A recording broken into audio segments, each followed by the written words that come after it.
yo, Puns. What's up, Jay? You remember those, like, old Cartoon Network commercials they used to have where, like, all the characters... Yeah, I love those, man. And they were freaking awesome. And you had, like, Beast Boy fighting Ben Tennyson. Dude, Johnny Bravo and Jack from Samurai Jack just fucking doing laundry together. Why was that, like, the most engaging thing ever? It was adorable. It was like, we love these things. It made it feel like it was bigger and everything, too. It's true. Okay. So hear me out for a moment. You know how when, like, a Green Lantern ring... Or when a Green Lantern dies... Oh my god. Okay, yes, I know the Green Lantern... Okay, hear me out. Let me cook then. Okay. Let's say the Green Lantern dies in that world, like on that Earth sector, whatever the heck it is. Then the most willful person in the area would get it, right? So they'd be the Green Lantern. Yeah, I mean, it's the best one in the sector, but, you know, to your point, if it's on the planet, it's probably going to be on the planet. So? It's going to be number one. Really? You're never going to let me ask the question? It does. The question is who would get it, and it's Nigel Uno. Uncontestedly, you're not going to think about Ben 10 and Rex. Well, Rex is on a different. Actually, I mean, if everyone's together, it's kind of okay. Assuming it is like the whole just anyone on Cartoon Network, any cartoon, it's still Nigel Uno. Oh, look, is number one a first round draft pick? Yes, the man is insane and possible. Also, he's not a man; he's a boy. You're right. Which is also one of the main reasons why he's the best choice, because who's going to be as creative as a kid? Okay, but there are other kids. Yeah, but Ben 10 already has the Omni Tree. It doesn't matter. I don't want to. We're not going to argue. We're going to settle this civilly, and we're going to do it proper. Give me a minute. We're going to step off. 5 minutes. Reconvene here, and we will settle this like men. I have rules and regulations. Probably. Where was I going with this? I had a point. Alright, what are the rules and regulations? 7 letters of the main colors, plus black and white. Pick a character each, and once we have that done, we will then vote between the two of us to see who we think wins. We're trying to convince the other person first and foremost. If we cannot reach a consensus after both of us pitch our cases, then we leave it to the nerds. Yeah, sure, I'm down for that. That seems fair. What do we do for Indigo? That's technically 2 different lanterns. Right, because the Indigo Corps is... The Indigo Corps and the Indigo Tribe are technically different things. Do 2. Indigo Corps will be one person, someone who's lacking empathy, who is then enforced upon that empathy or compassion, and in Indigo Tribe will be someone who already feels great empathy and therefore can be one. No, I like that. That works. Also, they'll be from the same show to make it kind of a little bit of a challenge. Okay. Sure. Also, I feel like this goes without saying, no anime. Because let's be clear here, Son Goku would be a Green Lantern before Nigel Uno. Fight me. Alright, so no anime. This is cartoons, animated shows. Adult Swim, Maguzi, they all count. Oh, okay then. Okay. Sure. Maguzi? I don't remember Maguzi. You remember Maguzi? We got Code Lyoko out of Maguzi. Not. Anyways. Sorry. Anyway. So you got number 1. First off, the most willful, capable, and all-around, possibly greatest can-be agent of his generation. Alright? Has the willpower and determination to not just survive what is essentially a zombie apocalypse, but the know-how to get to the main solution, get his father, follow in those footsteps. Nigel Uno solves the problems and saves the day before pretty much anyone else on his squad. He is the leader for a reason. Now, you might say, but what about number 5? Number 5 is technically better than number 1. Nigel decided that he did have to leave Earth for the Galactic KND. That was the thing he needed to do. But is he a tough-tootin' baby that'll punch in your buns? Finn, the human, will fight anything that is evil. It doesn't matter if it's an ant or a cosmic horror. Finn, the human, will run the runs with anything remotely evil. True. You gotta give the man some kind of points for that, or the boy some kind of points. He's also a child. 16 years old, and he's out here fighting forces that would make most people tremble. He used to be 13. He used to be 13 doing that. Heck, that have killed the heroes of his world. He's watched Billy, the man he idolized, die in front of him, and was still ready to do the job afterwards. Do you think number one could do the same? Be real with me. If you say yeah, I'll contest this one. Do you think if number one was put in the same position as Finn, well, let's say his dad. We have an example. Let's say grandfather killed number 0, killed his dad. Do you think number one could have held the wherewithal to keep fighting afterwards? Yeah. But that's not just based off of that, what we've seen. It's also based off of that weird pilot for the GNKND. Remember when he was ready to blow up Earth because there were too many adults? Actually, you know what? Maybe that's a nag on his Green Lantern. I don't know. The problem with that is we don't know if he was doing that because he was being manipulated or if he genuinely felt that in his heart of hearts. Because we know Green Lanterns can go down dark paths while still being a Green Lantern. Sinestro was already dark when he traded into the Sinestro Corps, but he was still willful enough to be a Green Lantern. Alright. So it's debatable. But I get what you're saying. Number one, I think the difference here is Finn has more bravery, Nigel has more conviction. And if it comes down to willpower, I mean, Finn kind of is all over the place in terms of like willpower. His emotion. He's good with evil. His wherewithal can be broken by a breakup with a girl. Yeah. Although he gets his own mixed up feelings and in his head. Alright, I'm gonna give you this one. Mostly so we can move on, but also because you made a good case. I mean, not just for number one, but like against Finn. I'm gonna give you that one. Finn the Human loses this one. Number one is our Green Lantern. Alright, speaking of Sinestro Corps, like you said, though, what's Yellow Lantern? Yellow Lanterns? Scooby-Doo!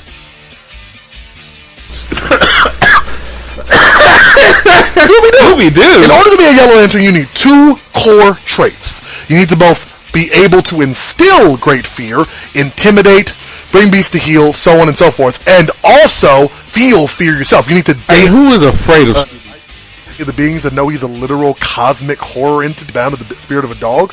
Mystery Incorporated gets absolutely cracked. Don't forget that. That is an actual cosmic entity in the body of a dog. That's a cosmic entity that knows kung fu. That is fucking true. Hey. Anyway, what you got? Well, now I feel a little embarrassed because I was going to go with him from the Powerpuff Girls, but like, I think you already covered the base with like Scooby. Like, to your point, the feeling great fear. We've seen him like scared, kinda like worried or whatever, but also never act like. I don't know if that's his role or if it's hard to really say where his fear begins and his like, oh no, you know what it reminds me of? That One Piece scene where like Kizaru holds up his hands or whatever when Ben back. Like it's hard to know if he's actually scared or if he's playing with them. Alright, okay, because of the whole must also fear great fear. I'll give you Scooby is our Yellow Lantern. Alright, so next up then that would lead to let's shoot for orange next. Greed. Oh, that's Mandark all day. Mandark's arrogant. Mandark's ridiculous. Mandark's vindictive, but I can't really think of a moment where he's greedy. 2 words. Ego trip. Do you remember how in the future Hold on, I'm reminiscing. You just reminded me of one of the most S-tier movies that Cartoon Network ever put out. I need like a second. Alright, it was beautiful. But before we continue, I need you to say it for me one time with your best accent. I know you got it. Hit me with that Neuroatomic Protocol. The Neuroatomic Protocol. Anyways, after Mandark stole the Neuroatomic Protocol in the future, and then we went to the further future with that dystopian Dexter, who, listen, everybody is ripped in Kim the Possible future. taught us this. But yeah, so anyway, Mandark went to the future and obtained ultimate power. Thank you, Billy. No, but honestly, like he literally uses the negative function of the Neuroatomic Protocol to steal the knowledge and scrape the earth for all its resources for him and him alone.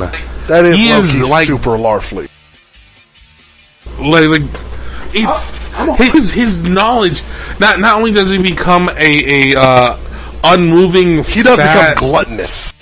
He's extremely gluttonous, but also when the polarity is reversed, his head goes so big it explodes and he's just a brain. He did weep fart.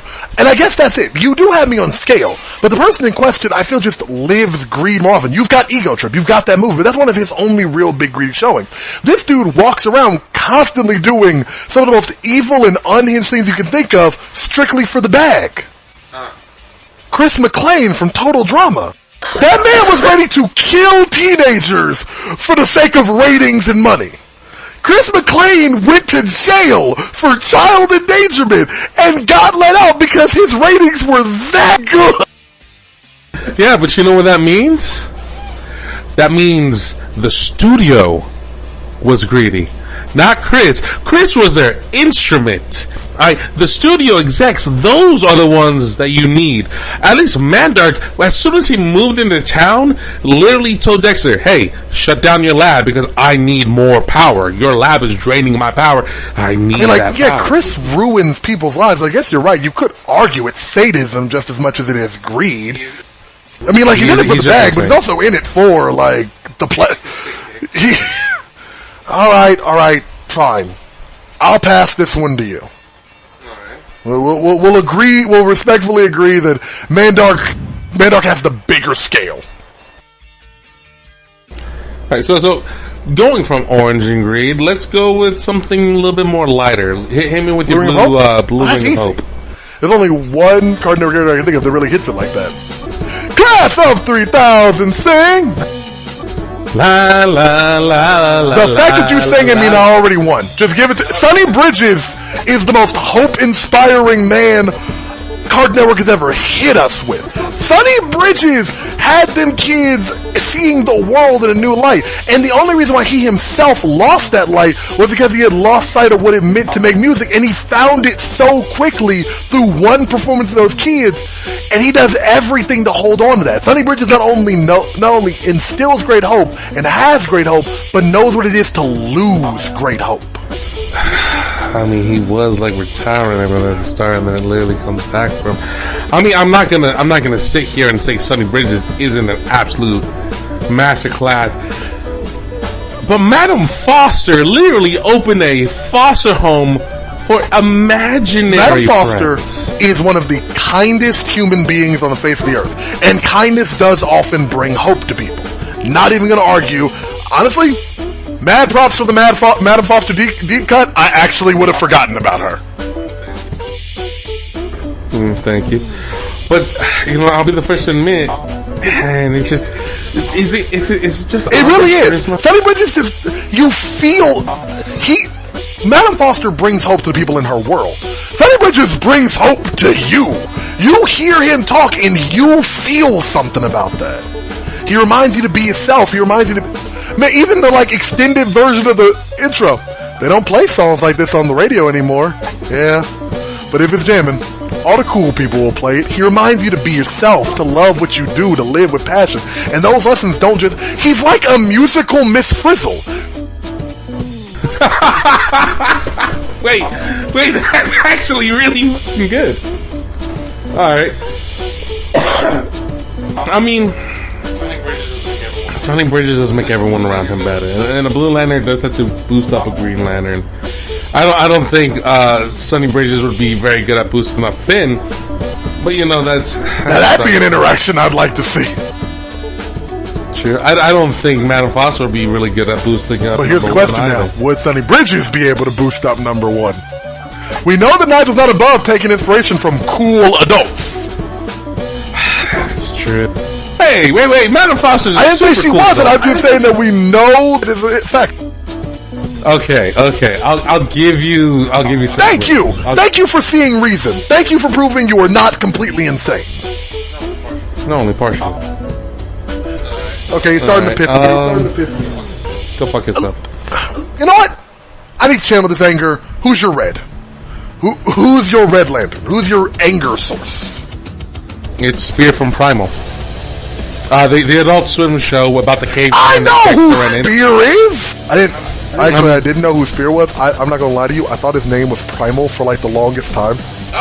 Oh, no. His name is Spear. It's a whole thing. Anyway, that show was literally him on a ragegasm. But like you can throw anyone you want at me. I think I'm Let's Be Heroes. Not really. No, yeah, that's a blind spot for me. I haven't really watched. Let me introduce you to TKO. This tiny, unassuming is a literal embodiment of chaotic, destructive energy. That's not even like it is. He's pure, unchecked, raw, negative emotions. He is nothing but KO's rage in physical form. It's not an example of greater rage, though. Roll the montage. He does have that. He does have the power and range to back it up, but that's it. For the longest point of his story, that's all he is. Until he merges with KO and becomes a fully realized person, TKO is just anger. Just unfettered anger as a person. So you're arguing that because Spear has moments where he is like more kind of like his dinosaur, the one he falls in love with, self-sacrifice even for like in the last scene where he's like willing to die for the people around him. Spear shows that he can look past his rage. If you look past the rage of TKO, you know what you find? More rage!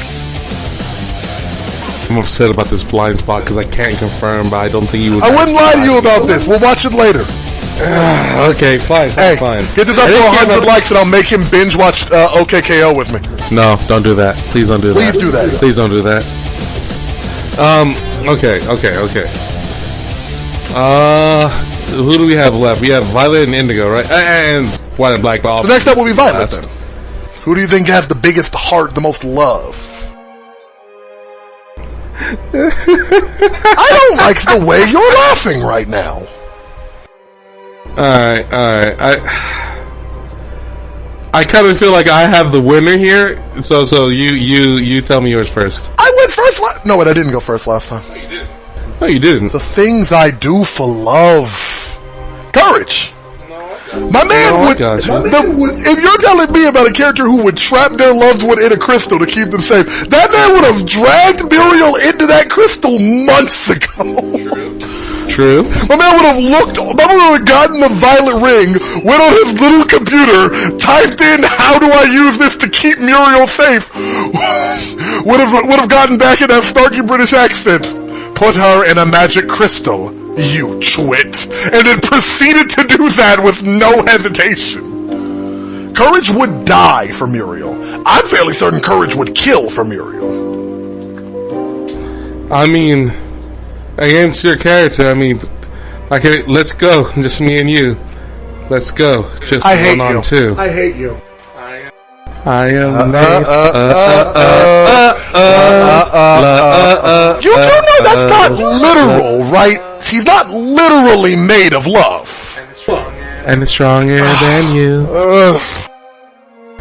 I don't really need to explain. You don't.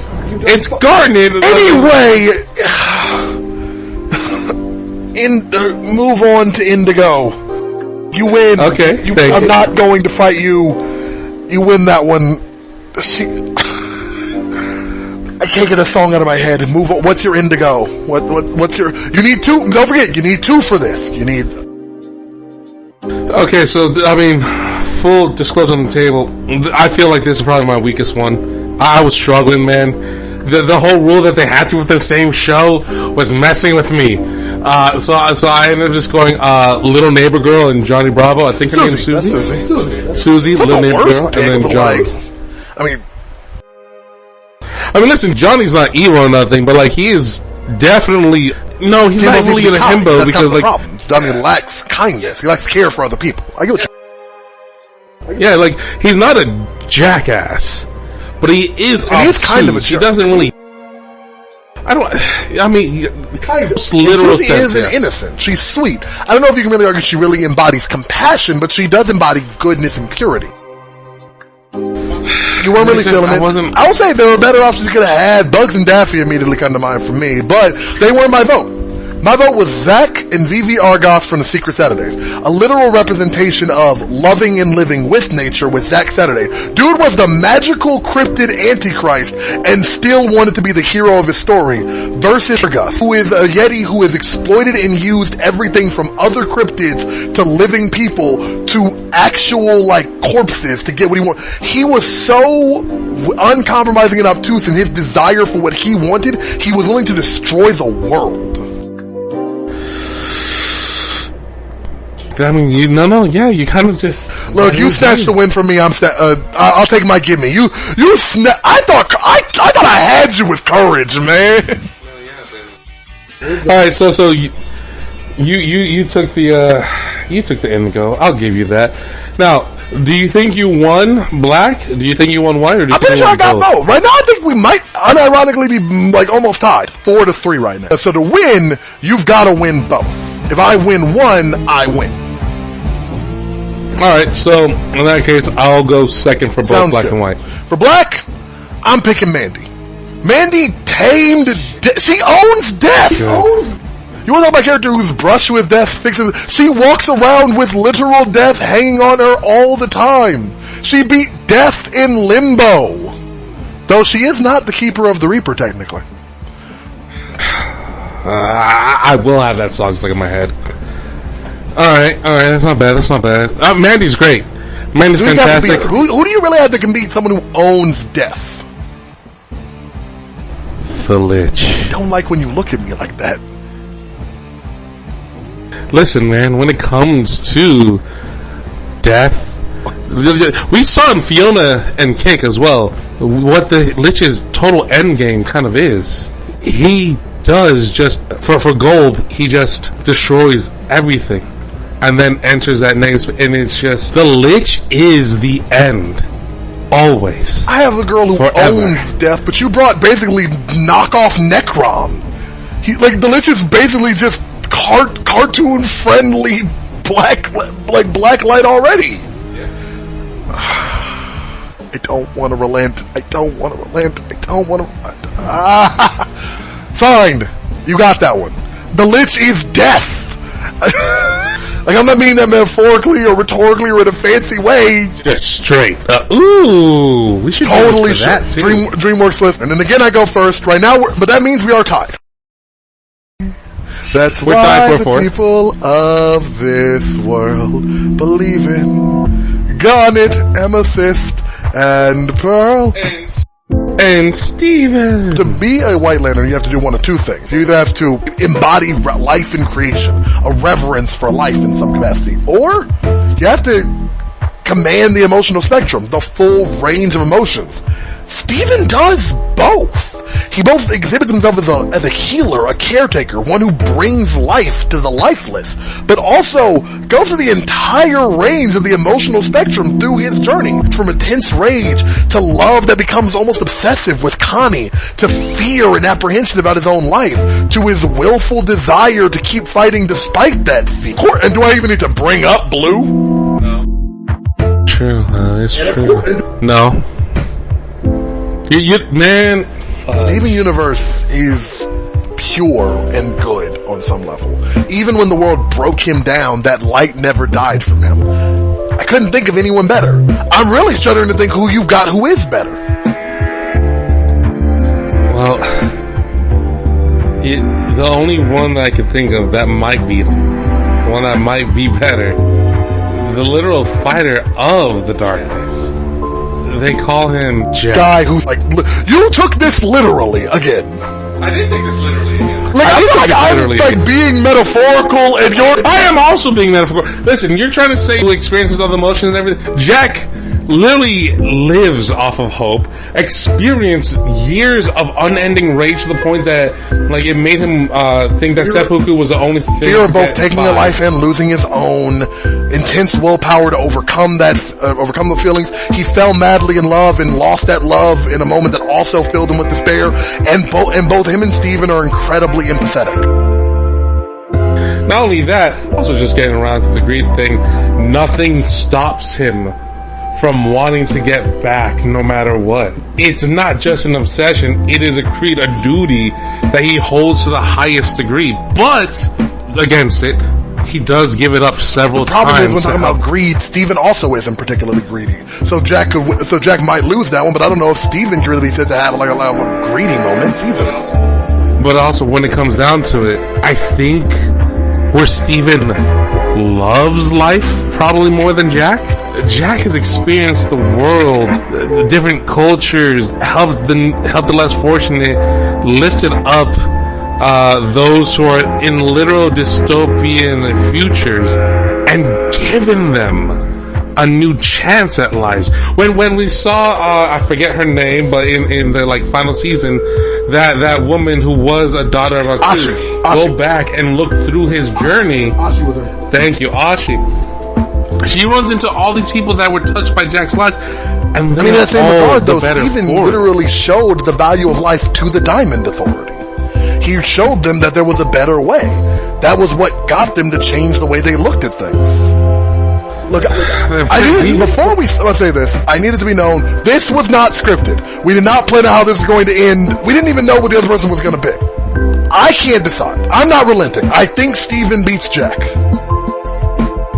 I think Jack deserves it, So, Steven. we leave it to you guys to make the final verdict and determine who won this round. Because he doesn't want to admit You that didn't win! Who has a greater reverence of life or a greater showcasing of emotional range over their journey? Steven Universe or Samurai Jack? Vote in the comments, leave a comment. We will read and tally every comment. Look, if you like us just nerding out, talking about stuff, we're gonna do a lot of this. Go. If you like us playing around, keep watching, keep viewing, like, and if you got the time, subscribe. I'm Dreadhead King Rex. This is my buddy. I'm There's a lot of nerdy stuff from culture to debate, possible ideas. So you know what? Let's talk about it. Let's talk Later. about it. Peace.